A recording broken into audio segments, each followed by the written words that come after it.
The Covenant of Stealth.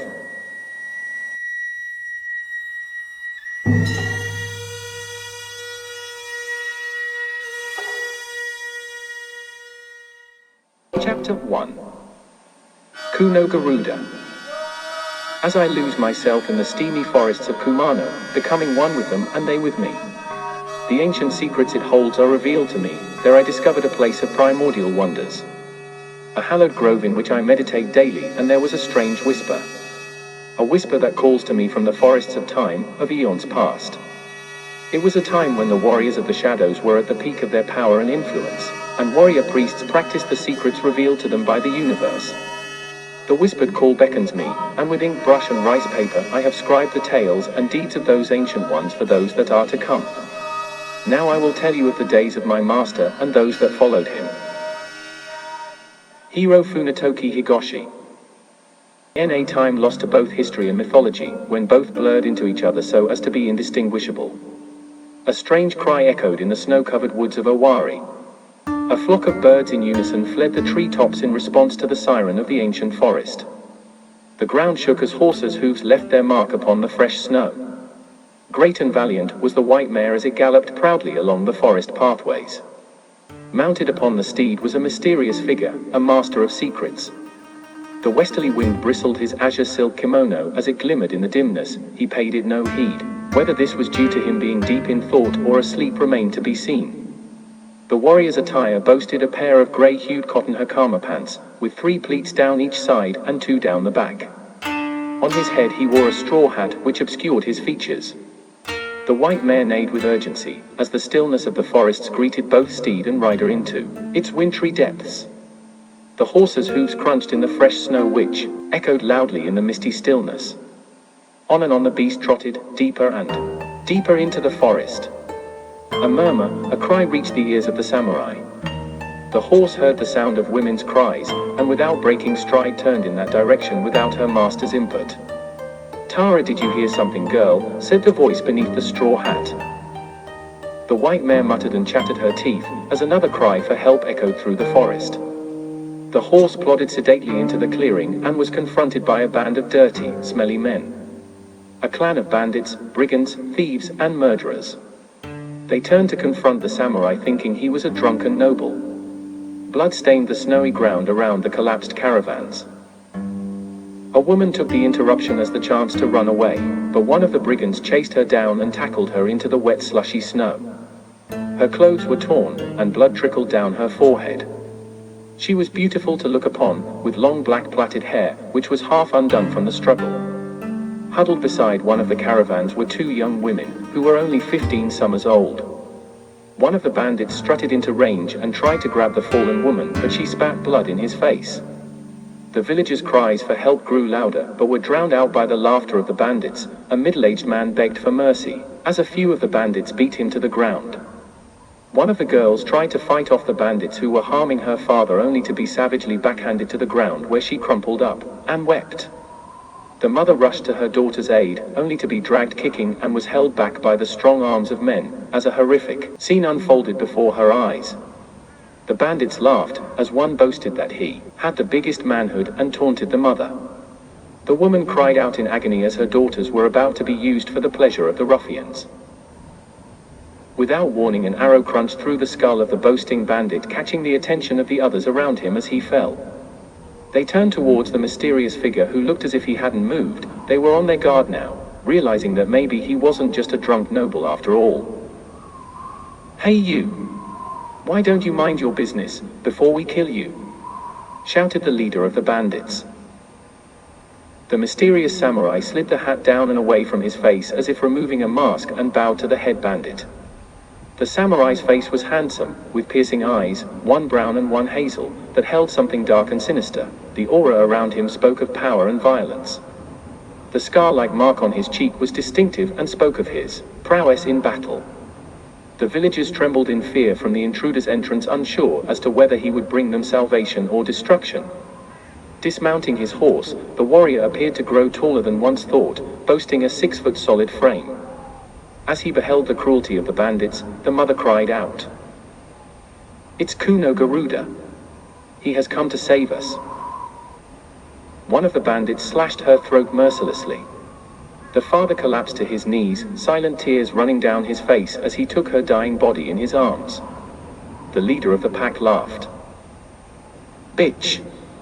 That should keep you quiet," he yelled, no mercy in his voice. The other bandits laughed in unison. The leader cut them off with a gesture, and the samurai stood in silence. In a quiet voice the samurai spoke. "Yes, I am Kuno Garuda, and all of you shall fall prey to this blade of mine. Your evil ends here. I am your death. You shall never harm anyone else. Whether you are Garuda or not, I will slay you where you stand," yelled one of the bandits. Without a word the bandits stopped looting and molesting, and began to encircle Lord Kuno. Quicker than the motion of a hummingbird's wings, the bandits crumpled to the ground in a heap from the speed and ferocity of Kuno's attack. The leader of the bandits drew his sword and charged at Kuno. The samurai half drew his blade, slicing open the bandit's stomach, and stepped past him in one smooth motion. Without turning around or looking, he drew his tanto knife and stabbed it through the bandit's skull as the bandit knelt on the ground, trying to stop his insides from decorating the forest floor. "There shall be no honorable death for one such as you," Kuno said as he looked down upon the dispensed men. Kuno flicked the blood from his tanto and resheathed it in one fluid motion, then he mounted his horse. A middle-aged woman ran towards the samurai and collapsed at his feet. Tears streamed down her face as she thanked the noble Lord Garuda. A young woman with long black hair approached the samurai. "My lord, please, I wish to learn from you," she said in a firm but timid voice. "What is your name, young girl?" Kuno replied. "My name is Kaidori." The young woman ducked her head in shyness as she responded. "I shall send a message to you on the 4th hour of the new moon. We shall meet again soon." And with that Garuda turned his horse and trotted away from the villagers as they shouted their farewells to him, grateful for the mighty samurai's aid.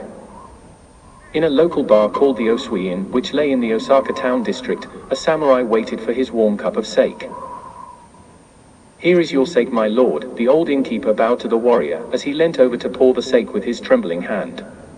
It was visible that some of his teeth had been replaced with gold, as was the result of years of neglect. "You're a samurai, right?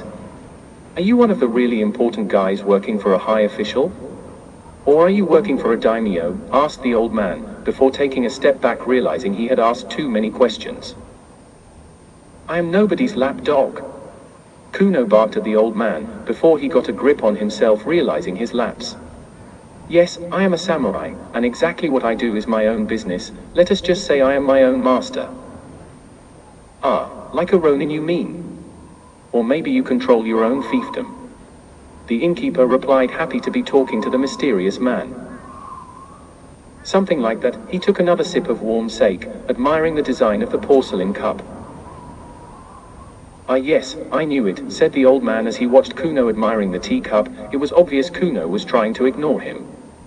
Realizing he was being dismissed, the innkeeper started to back away and said, "Well, I better not ask any more questions. I like my head where it is." "That is the most I shall tell you anyway, old man," Kuno replied with a faint smile. "That's fine with me, Kuno-sama. I don't need to know any more. I just like to get to know my customers a little better, that's all. I like to know what kind of people step foot into my inn, if you know what I mean, sir." Kuno nodded his head in agreement. His opinion of the innkeeper went up a notch. He took another sip of the sake. A glass shattered, breaking the tranquil atmosphere of the tavern. Kuno turned his head in the direction of the sound. The broken remains of a scattered sake bottle and ceramic cups were littered before the feet of the barmaid. "What the hell?" shouted the ruffian, who appeared to be a drunken ronin. "You careless bitch! You got it all over me! Who is going to clean my robe?" He backhanded her across the mouth, and she crashed to the floor. She was only 19 summers old, and was fairly new to the job. She began to sob as she crawled around the floor, picking up the pieces of porcelain with her naked hands. "That's right, crawl around like the peasant you are," the ruffian said, enjoying her discomfort. She cut herself and cried out in pain as she tried to hold in the tears that trickled down her cheeks. The ronin grabbed her by the throat and pulled her up to his eye level. The young girl tried to say something, but she stuttered in fear of his overwhelming strength. You dare to meet my eyes? You who are so far below me as to not be fit to wash my feet, said the cold-hearted Ronin. You better pay me for this robe, or maybe you can pay me back in another way. The Ronin grasped her shoulder and with one hand stroked the girl's breast. She trembled in fear as she bit her lip, lest she anger him further by making a sound. Please sir, let me go and I will do anything you want, just don't bring shame to my father's tavern, she begged. Not good enough, he told her with a malicious laugh, as he licked the young girl's neck.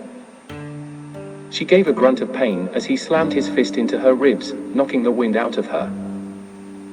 Why is it that everywhere I go I cannot find peace and quiet? Kuno glared at the Ronin, his eyes glittering with anger and disgust with his treatment of the girl.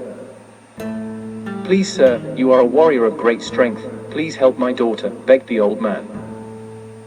There was a moment's pause as Kuno stroked his chin with thumb and forefinger.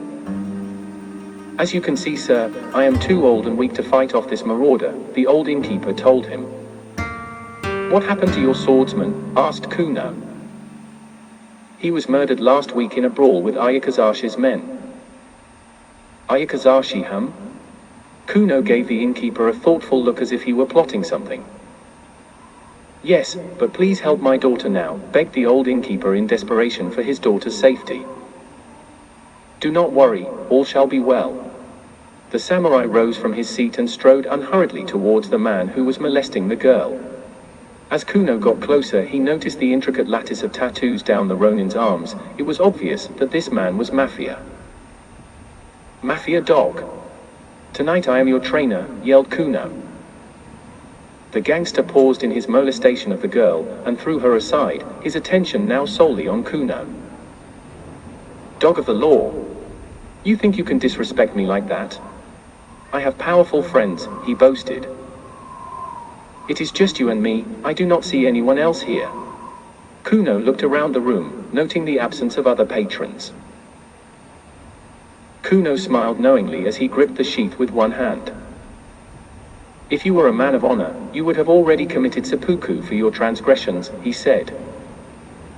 Mighty fine words, stranger, but that won't save your skin against the might of Ayakazashi clan. We rule this town, replied the gangster.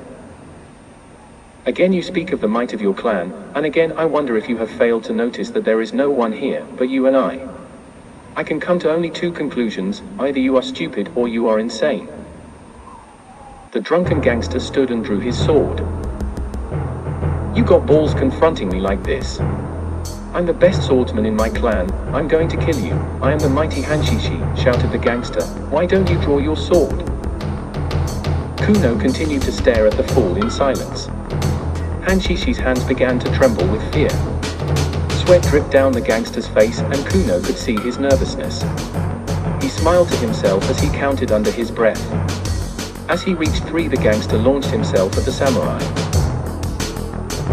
Kuno smiled with amusement as he drew his sword, parrying Hanshishi's sword stroke.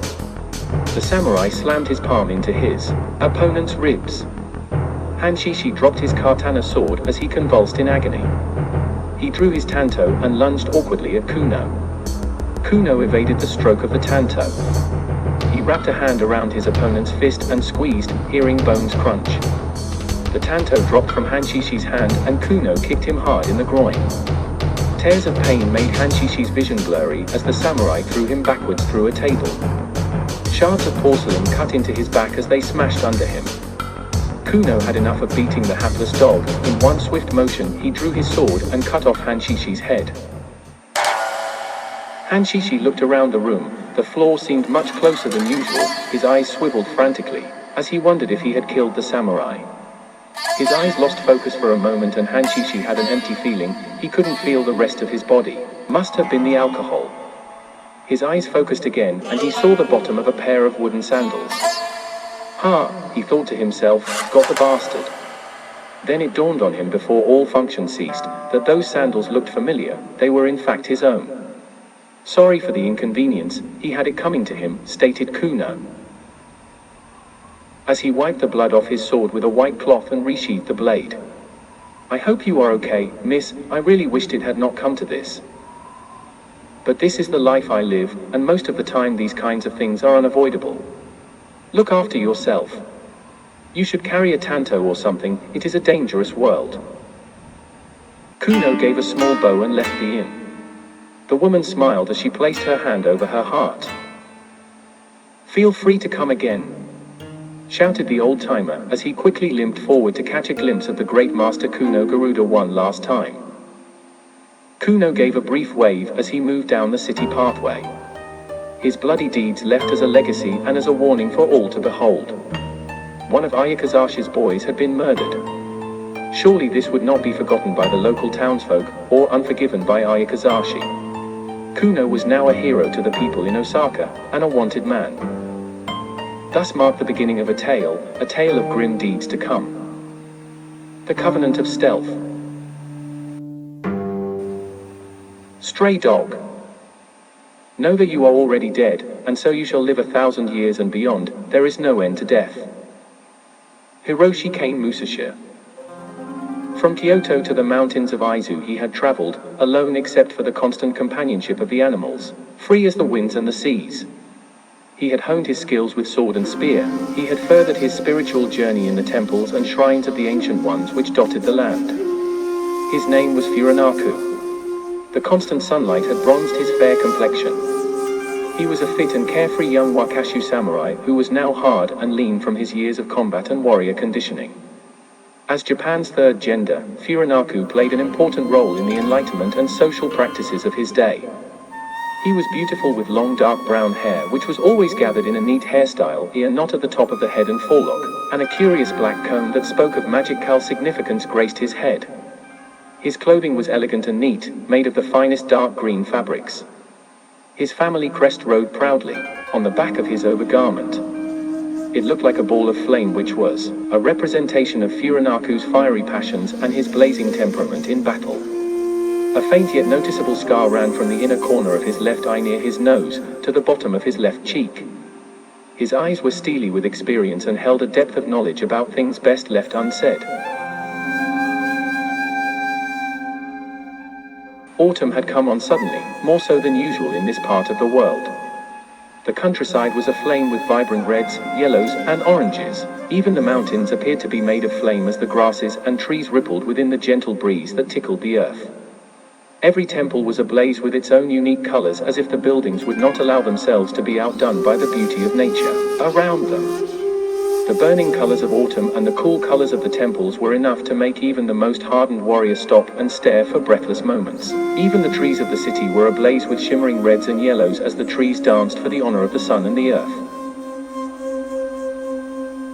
Furanaku stopped staring at the colors and remembered to breathe. This moment was perfect, with autumnal blaze all around him. He was reminded of his home in the mountains and the fires of autumn which swept down upon it every fall. If possible, it was even more beautiful than the scenery that currently surrounded him.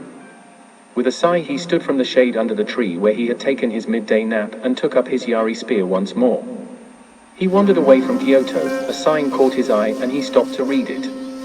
There was a Buddhist graveyard a ways down the track, and Furanaku decided that a graveyard in autumn might be even more beautiful with the souls of those who had gone on before all around him. It was close to Osaka and the public route which ran through it.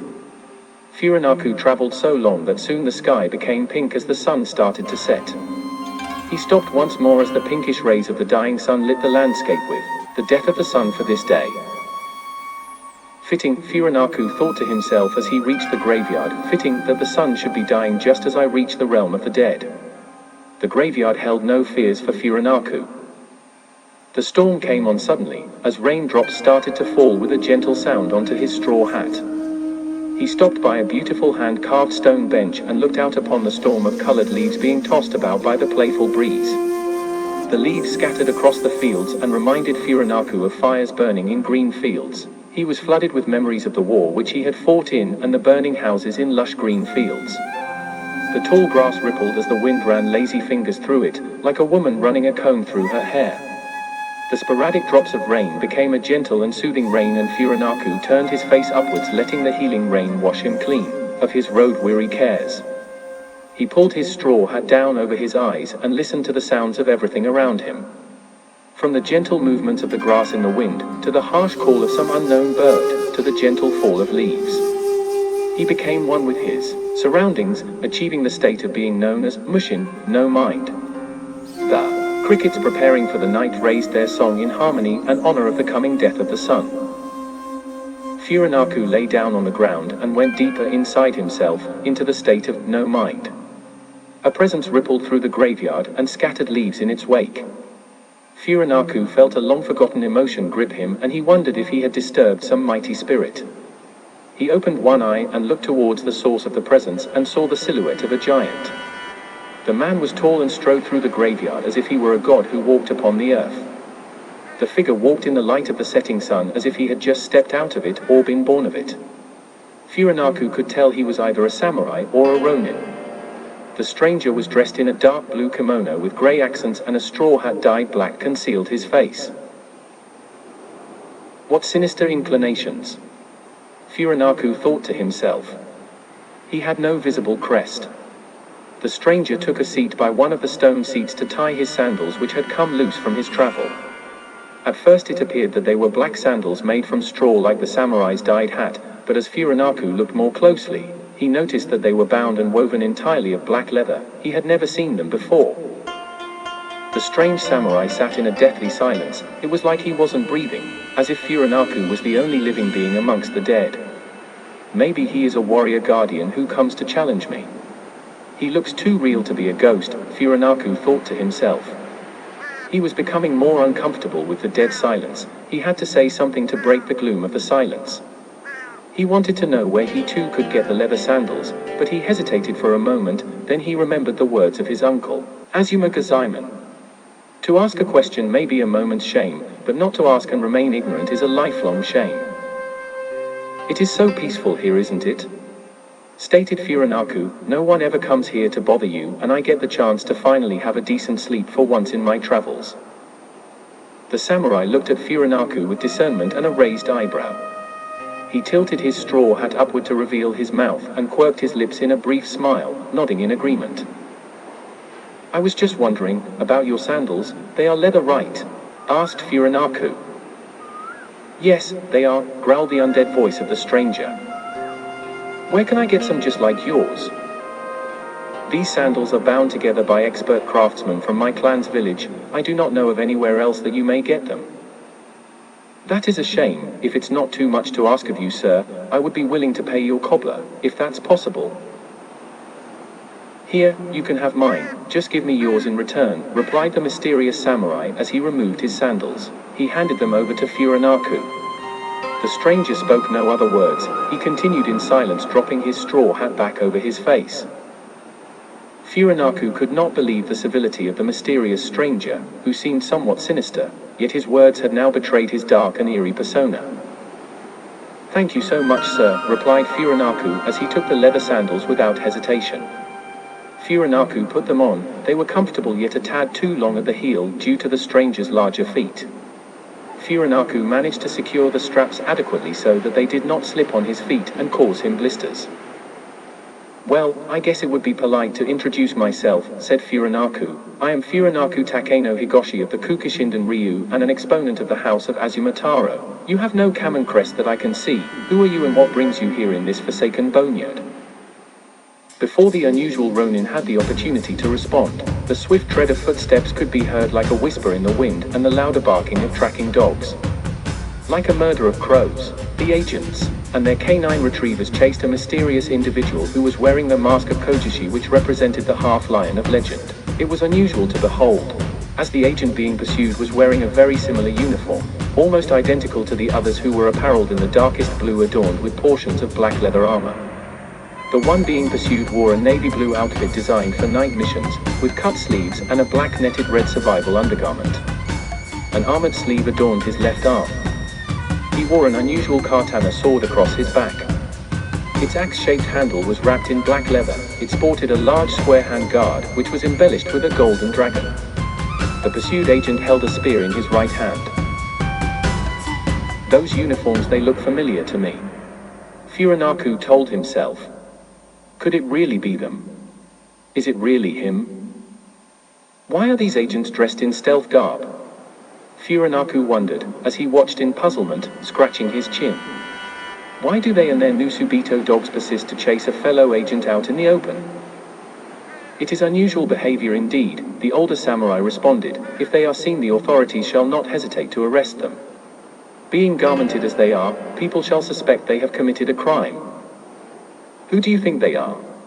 Furanaku asked. Judging by their armor and apparel, they must be outcasts belonging to the house of Lord Hojo. Then it has to be them. It has to be him.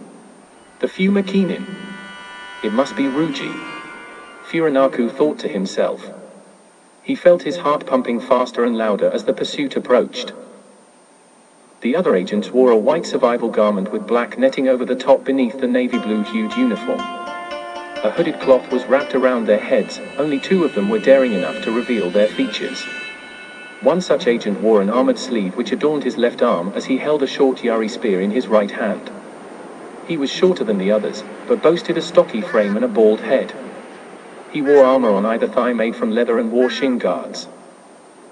An attractive female ran with the road party, like the last of the cherry blossoms amongst the dead leaves.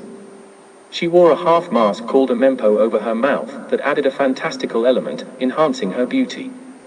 The red lining around the edges of her deep blue lapels and her shoulder guards enhanced her petiteness. Her hakama shorts added to her femininity. Bedecked scarlet gaiters embraced her shins and calves covered by shin guards. Skirted armor encased her thighs, and she wore black straw sandals. Suddenly the shinobi agents raced into the cemetery. The hounded one came to a sudden halt and turned around to face the others who had been pursuing him. You incompetent fools think you can hound me wherever I go. His shout was slightly muffled through the wooden mask, making his voice sound sinister. I'll be damned if I have to live the rest of my life looking over my shoulder for Fuma lapdogs such as you. I'll kill you all and leave your bones in this cemetery. Seiryu-san, you must hand yourself over to us at once, exclaimed the leader of the Fuma caning. We won't stop until we make you see reason. I warn you one last time, Junai, Seiryu cried, step away, leave me be. I renounce my service to you and Lord Kazama. This is your last chance, Seiryu, heed my words, exclaimed Junai. You will come home with us immediately. Wherever you go we will find you, you cannot escape us, the female caning told him with a wicked smile. Her eyes could pierce even the most hardened warrior's soul. Tell us, Seiryu, where are you to go? You have nothing, we have given you everything, the Fuma caning leader glared at him, fingering the hilt of his katana. I'll find a home eventually, replied Seiryu, I don't care how long it takes, but I'll die before I return with you, Junai. Seiryu, the outside world rejects you, this is your family, Kazama is your father. I am your uncle. My name isn't Seiryu, it's Ryuji. I killed my father long ago, and my uncle committed suicide. I have no family, and why? All for the sake of that decrepit pile of dog droppings, Lord Hojo and the Fuma Kinin. It had to be done, Seiryu, it couldn't be helped. Your father sought to betray our Lord Hojo. You did what was right, your father's punishment was just. The house of Hojo is doomed, Sakio Junai, stated Ryuji, our reign is over Asahi Ayanosuke. Kazama is gone forever. You dare speak lies of Lord Kazama that way, cried the female, Ayanosuke. Our master cannot be killed, he is immortal, he is the very wind. Now Lord Kazama must be avenged, and we, the last descendants of the house of Hojo, must reclaim what is ours. Junai's passion was evident upon his face. Face it, Junai, can't you see it's hopeless? The Fuma are no more. Lord Hojo is dead, finished, we're remnants of the past. Nothing more. Kazama is now a phantom. It's time you all accept the change and move on to normal lives. I'll not die for a hopeless cause. You speak heresy, Seiryu, Ayanosuke screamed at him, how could you? We are your family. A tear trickled down Ayanosuke's porcelain face and was swallowed up by her mask. Ayanosuke, don't deny it, shouted Ryuji, you know it's true.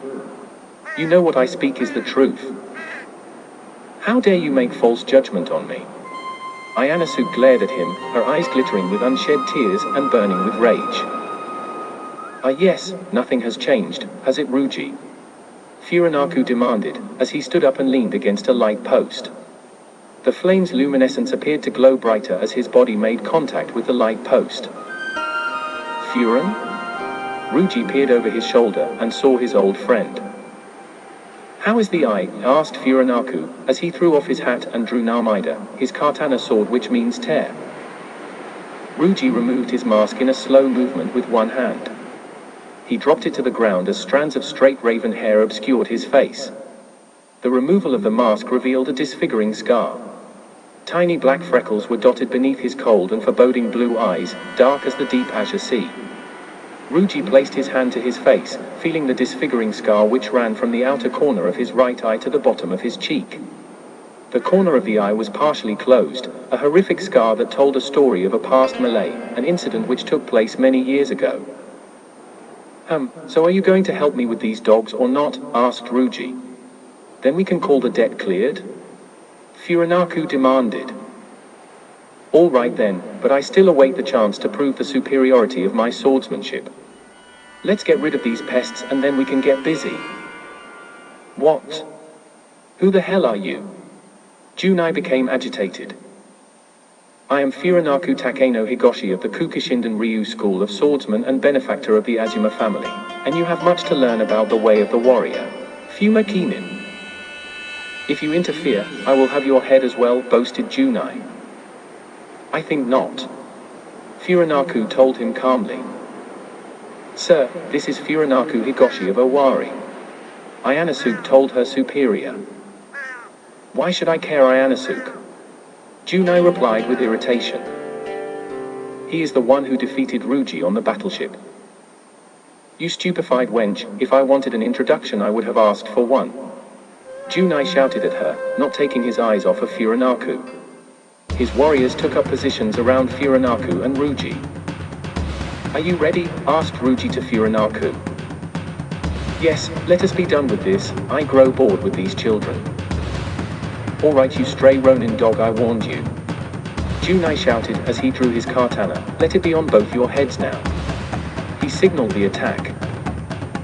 The Fuma caning with their weapons rushed at Furanaku and Ryuji, as they began to encircle them. The caning dashed into the trees while their Ninken dogs tore at Furanaku and Ryuji's legs and arms, savaging only clothing. Furanaku and Ryuji deflected the dogs with fists and feet, tearing the creatures away bodily and scaring them away.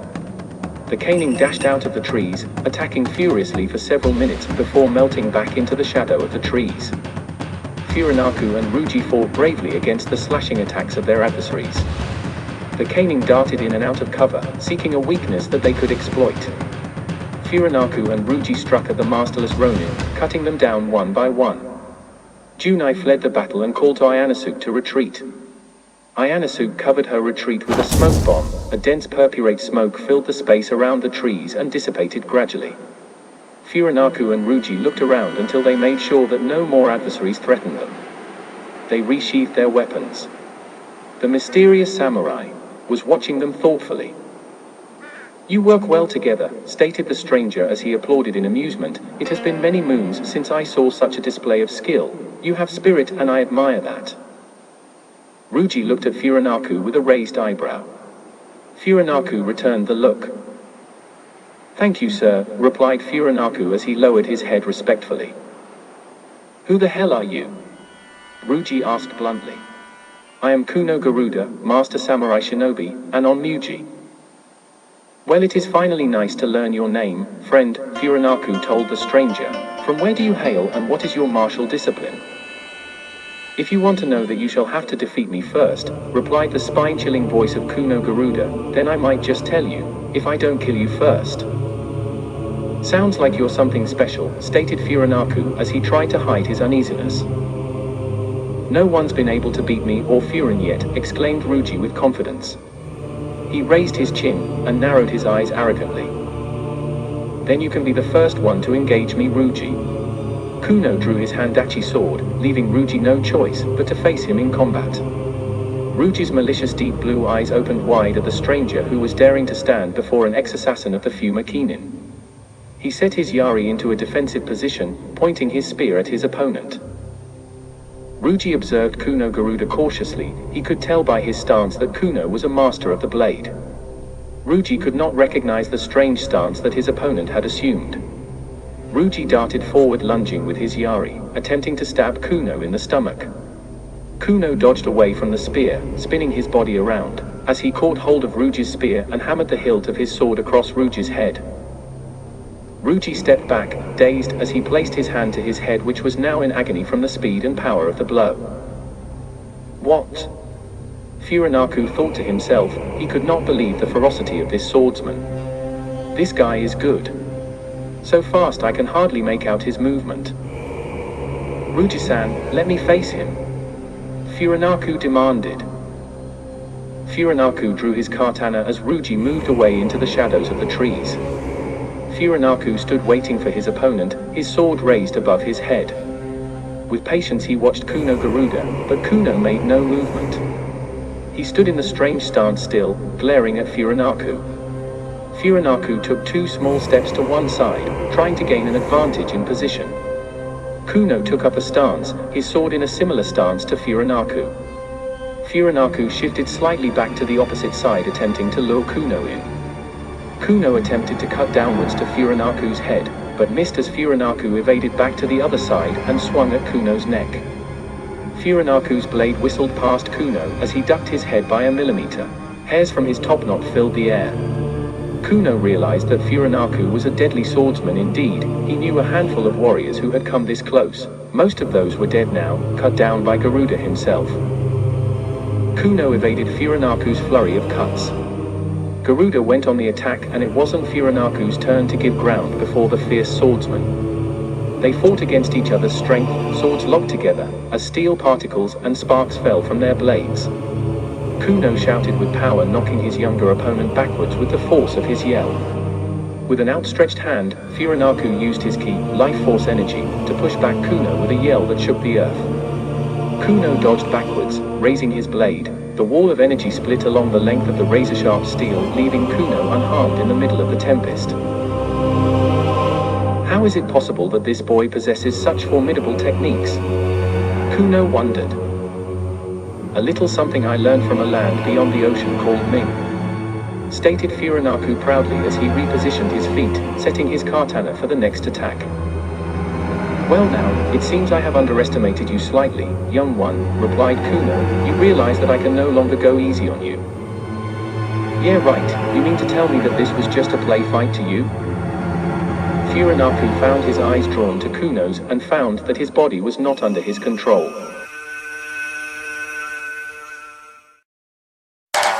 The older samurai was chanting a strange mantra, his voice filling the air with echoes of power, cascading like water over rocks.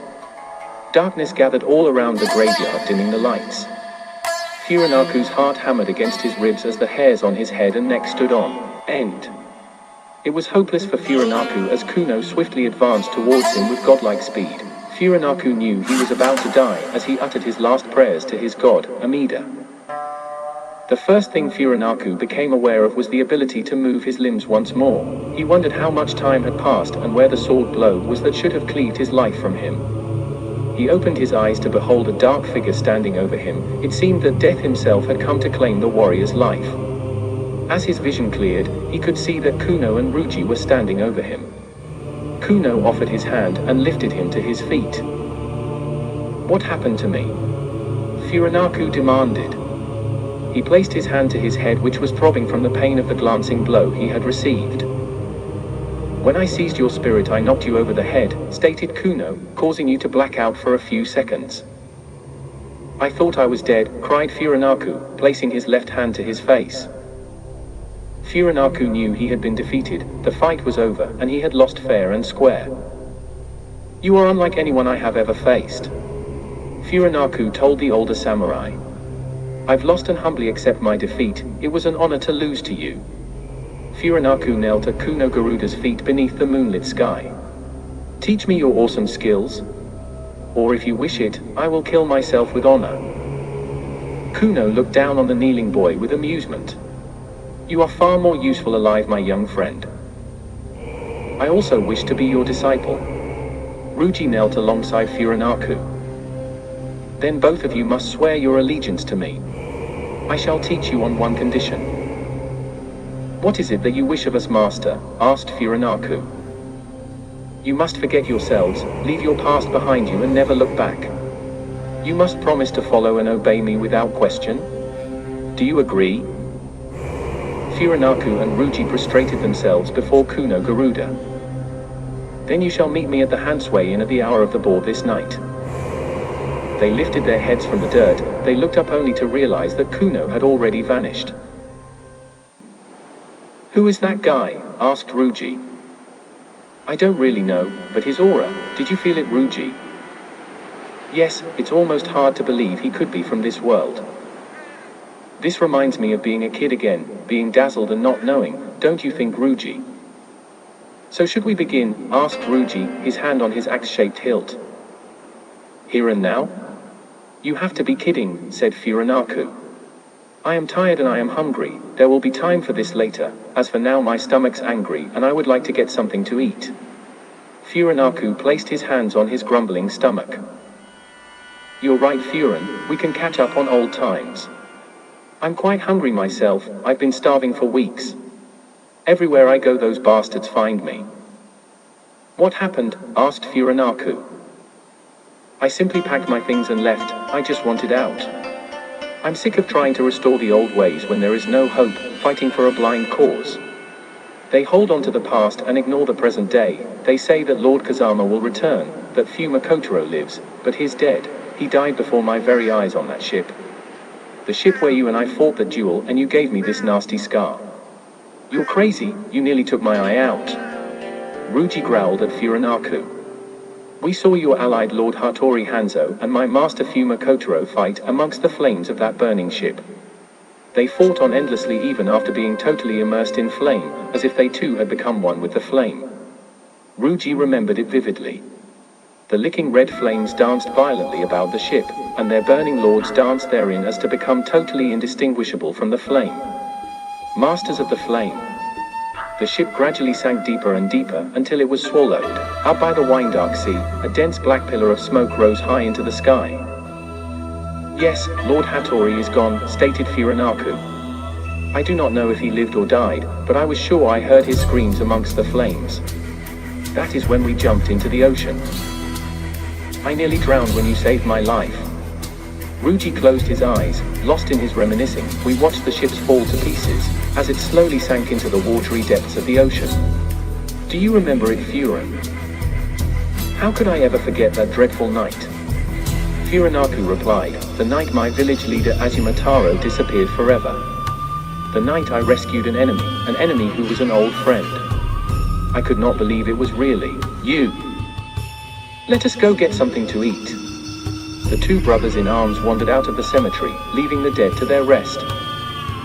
Frankie Traino.